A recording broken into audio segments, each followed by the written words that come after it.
Como cada lunes tenemos la posibilidad de sentarnos a conversar con nuestro profesor, que cada lunes llega aquí a la Casa del Rock Argentino para poder conversar un poco de lo que va sucediendo en la Argentina y también en el mundo.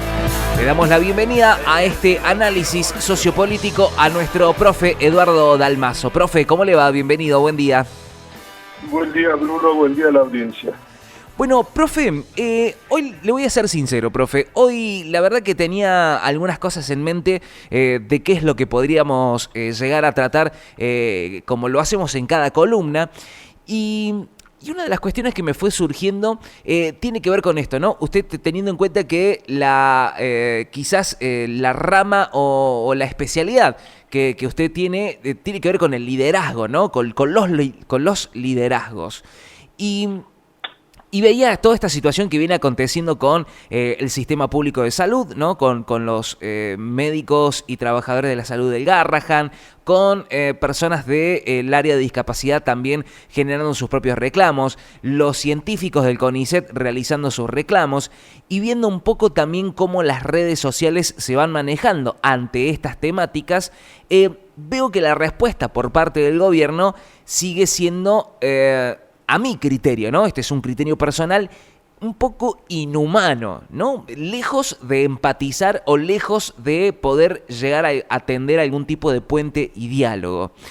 Y la pregunta empieza a ir hacia estos tipos de liderazgo que se empiezan a ver a lo largo del mundo, a lo largo y a lo ancho del mundo, con justamente la llegada de nuevos personajes que parecieran ser que estas cuestiones humanas no las tienen tan en cuenta y aceleran quizás un poco más su propuesta de, bueno, si hay que confrontar, confrontamos, si hay que discutir, se discute, si hay que humillar, se humilla. ¿Qué está pasando con estos nuevos liderazgos y por qué encuentran en el público, en la gente, en la opinión pública, empieza a encontrar espacios de comodidad en donde, bueno, fortalecen ese tipo de mensajes, ¿no? No nace de la nada. Y el hecho que se dé en un fenómeno del mundo, sobre todo occidental, significa que hay ciertas cuestiones que son comunes. ¿Cuáles son las cuestiones comunes? ¿Cuáles son las cuestiones comunes? El económico democrático en términos del bienestar de la gente. ¿Qué es lo que es común? La falta de esperanza. ¿Qué es lo que es común? Los cambios de hábitos, la baja en la densidad demográfica, o sea, la baja de la población en la mujer occidental, en las parejas. Profe, lo voy a interrumpir porque estamos teniendo problemas con la comunicación, se escucha, pareciese que hay un problema de señal. No sé, profe, dónde se encuentra usted, pero se ha empezado a escuchar bastante entrecortado. A ver, ahora, decime si me escuchas bien. Ahora lo empiezo a escuchar un poco mejor, profe. A ver, espera un segundo. Excelente. Ahí lo escuchamos mucho mejor. Sí, Ahí vamos, acá nosotros estamos mejorando lo técnico. Ahí lo escuchamos perfecto. Excelente. Bien. Estaba diciendo que hay cosas comunes en el mundo, por eso este fenómeno que vos señalas aparece en distintos lugares, sobre todo del mundo occidental. ¿Qué es lo que es común? Común es la frustración ante la pérdida de eficacia en los sistemas democráticos para satisfacer las demandas de la gente, de la sociedad. ¿Qué es lo que es común? El miedo a los cambios tecnológicos, que son brutales y crean desconcierto e incertidumbre respecto al futuro de los sectores sociales, de las personas, de la familia.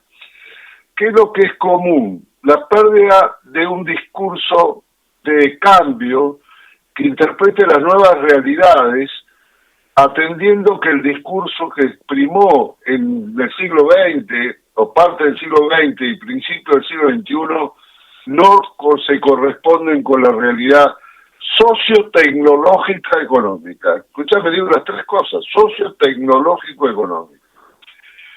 Eso crea un nivel de incertidumbre en el cual aparecen como en una respuesta de autoritarismo y de cambio brutal, un cuestionamiento a lo que venía sucediendo. Y en unos casos el énfasis es el miedo a la inmigración, en otros casos es la frustración, como en el caso de Estados Unidos, sectores de la sociedad norteamericana que han perdido ingresos y han retrocedido muchísimo en la escala social, en los ingresos. En otros casos, la frustración de medidas económicas repetitivas, ajenas a la realidad y ajenas a la posibilidad de hacer más eficiente un país, una sociedad. Pero en todo el común es la frustración. Cuando aparecen esas comunes situaciones de frustración, aparecen fenómenos inéditos. En el principio del siglo XX fueron los fascismos y el nazismo.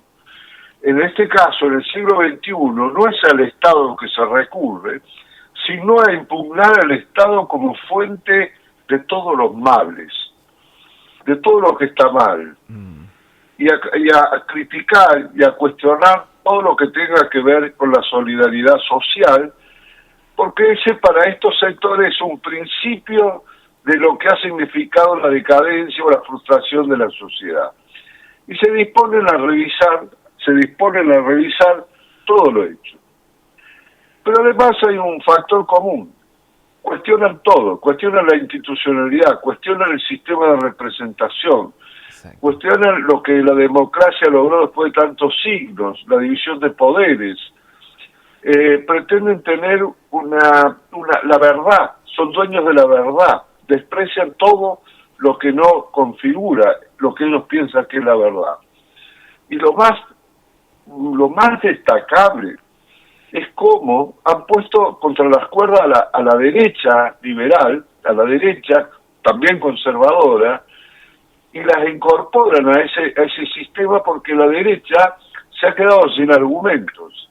La derecha, que también contribuyó a este Estado democrático desde su perspectiva, está siendo subsumida por estos sectores, yo diría extremos, en el cual el principio básico es cuestionar absolutamente todo, buscar la concentración del poder para destruir y recrear un mundo que está en su concepción, no en la mía ni de muchos, por supuesto. Totalmente.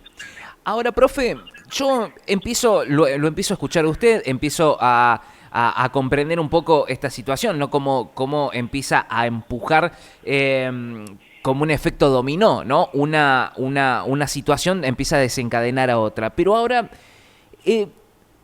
me imagino que en las clases ahora me meto un poco en sus clases, en sus formaciones. Digo, ¿qué pasa? Porque quizás un líder que empieza a formarse, quizás un líder que pretende tener un liderazgo, que pretende ser un líder, empieza a ver que estas figuras quizás tienen como mayor adhesión, porque el mensaje o porque la situación del hartazgo, el cansancio, está cada vez más presente que nunca, y entonces quizás uno como líder, para tratar de captar a esa gente, empieza a tomar estas mismas conductas que tienen estos líderes, que en mi parecer, me parece que son líderes... me atrevo a decir, no sé si negativos, pero no son líderes que formen buenos valores para mí. ¿Qué pasa, profe, en una clase en la cual se encuentran con estos líderes que pretenden ir por ese camino porque saben que hay mayor adhesión a ese tipo de ideas? ¿Qué pasa con esa formación de esos líderes? Bueno, lo que pasa es que si vos formás líderes que tienen la misma tónica, en realidad lo que estás haciendo es reforzar la expresión y el modelo que está apareciendo como vigente. Hay una dicotomía. Yo que doy clases a nivel de los jóvenes, te diría no sé la edad que tenés vos, Bruno, pero entre 25 y 40 años la mayoría. Son gente maravillosa, inquieta, ocupada por crecer, preocupada por crecer. Pero hay sectores minoritarios que aprovechan esta orfandad que yo traté de explicar a través de la pérdida de vigencia de discursos que fueron valorables en un siglo o fines del siglo pasado, Y aparece esa disconformidad en este tipo de liderazgos. Yo no creo que sea bueno o sea valioso buscar una confrontación desde la misma tónica, porque entonces te pones en el mismo lugar.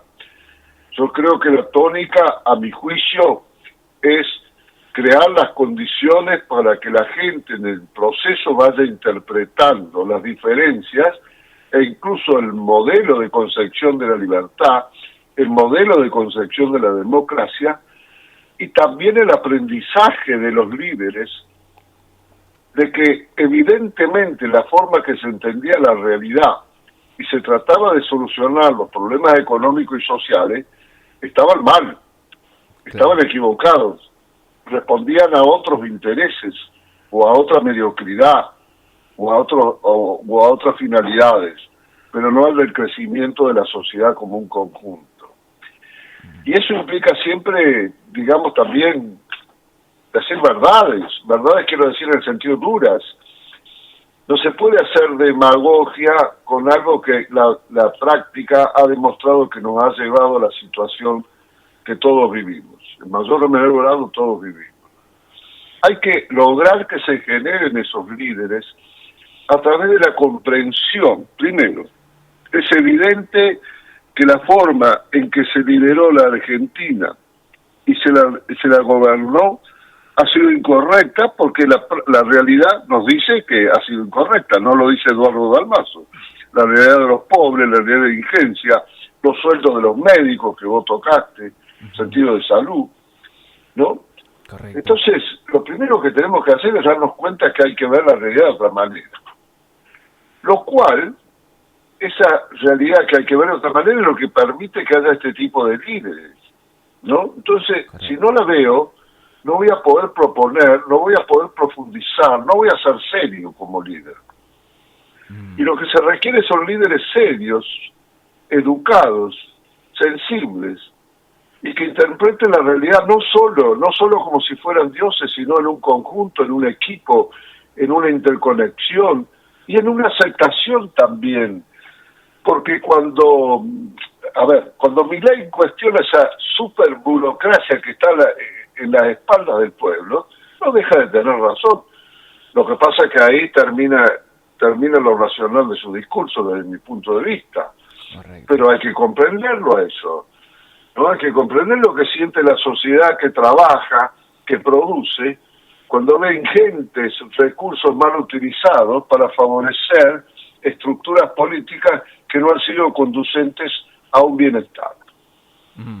Entonces, con lo que vos me preguntás, yo digo, si yo tuviera que formar, educar, la palabra correcta es educar. Educar, sí. Educar líderes, concebiría esa educación como una capacidad de incrementar la comprensión de la realidad, la importancia de que las soluciones no son solas, me refiero, como dice el Eternauto, no nos salvamos solos, pero en la construcción pasa lo mismo. La construcción pasa lo mismo. Yo solo, el líder solo, no tiene la verdad absoluta. Tiene que aprender a dialogar, aprender a escuchar. Mire, hay un ejemplo paradigmático que acá en la Argentina no lo usamos porque es absolutamente contrario a lo que ha sido prevaleciente. Voy a mencionar a Mandela, sí, el líder sudafricano. Sí. 27 años en la cárcel. Y no salió con un espíritu de matar a los blancos. Salió con un espíritu de construir. Salió con un espíritu de no personalizar la salida de Sudáfrica, sino integrar, para lo cual lo más difícil fue convencer a los propios, a los propios de raza negra fue lo más difícil. Correcto. Los blancos ya se daban cuenta que necesitaban contemporizar. Pero yo me refiero a la capacidad de comprender que las cosas no pasan por uno, por la ambición personal.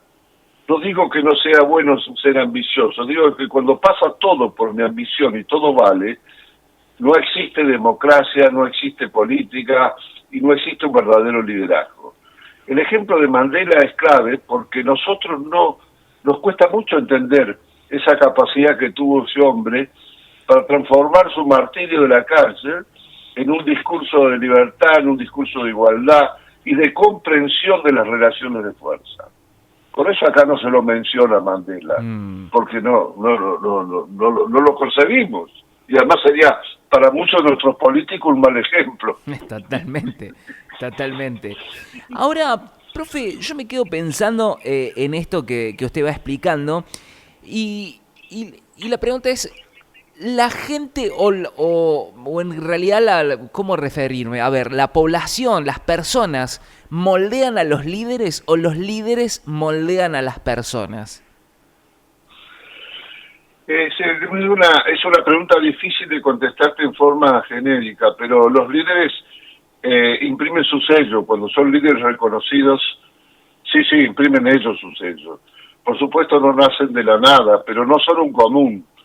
El líder implica mucho sacrificio, mucha fuerza, porque ser líder, como les digo yo a mis alumnos, es un esfuerzo sistemático, porque el líder tiene que aprender, desaprender, tiene que experimentar, que tiene que estar permanentemente alerta para satisfacer las necesidades de quienes lidera.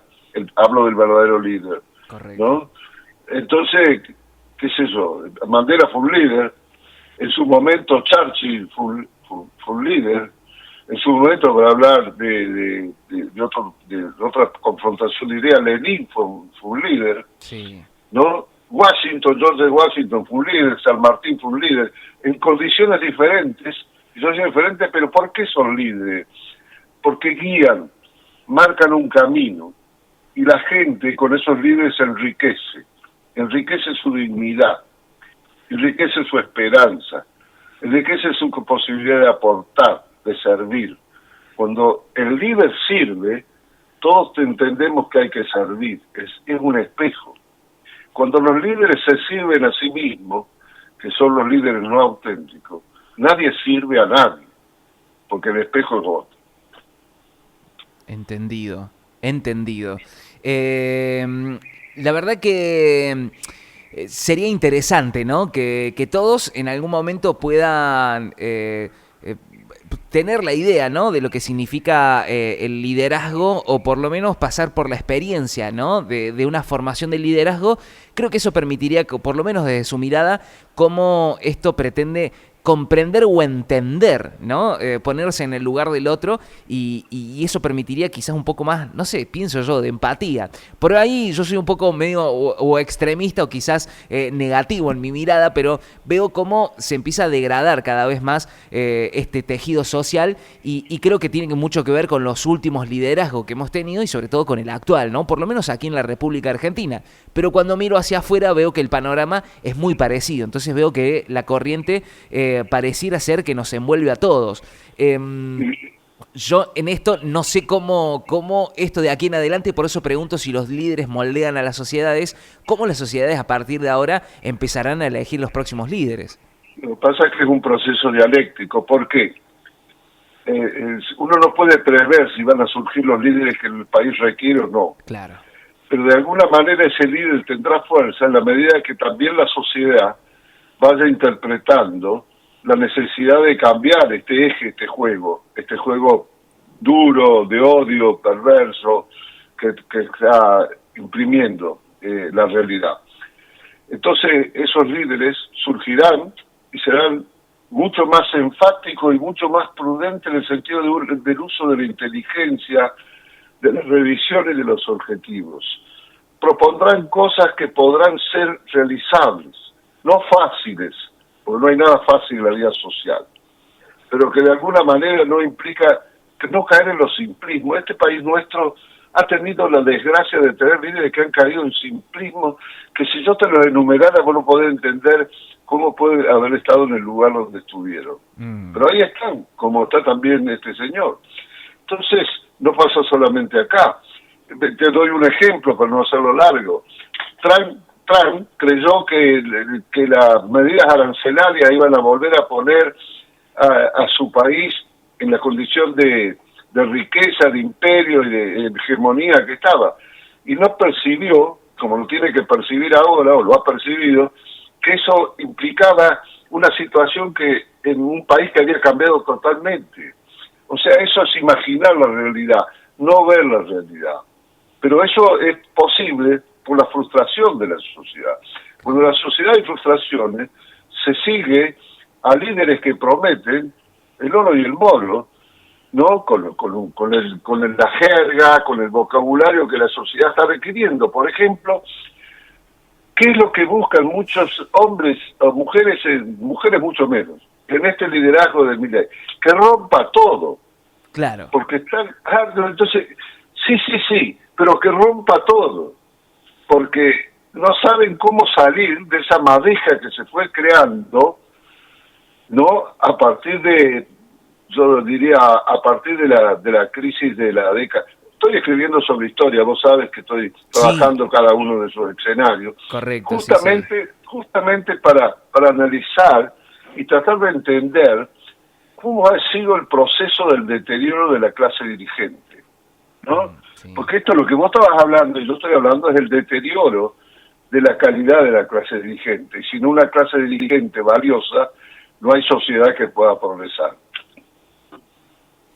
Una situación compleja, ¿no? Que lleva muchos años, por lo menos desde lo que yo voy contando, tengo uso de razón, que, bueno, parece ser que el liderazgo en la Argentina es algo bastante complejo, ¿no? De poder llevar, sobre todo por la idiosincrasia, creo yo, también del pueblo argentino, que exige también a un tipo de liderazgo que, bueno, evidentemente con el tiempo nos va mostrando otras cosas, ¿no? Y que el pueblo argentino parece ser que se adapta a ese tipo de liderazgo. Profe, como siempre, el agradecimiento por estos minutos, algo que en los tiempos de hoy, vuelvo a insistir y por eso lo remarco, en los tiempos de hoy, con las temáticas del día de hoy, sentarnos a poder conversar en radio este tipo de temas, para nosotros es un placer y es un orgullo poder levantar este tipo de temas y este tipo de banderas a esta hora también en una radio. Así que, profe, el agradecimiento con usted y estos minutos que siempre nos dedica.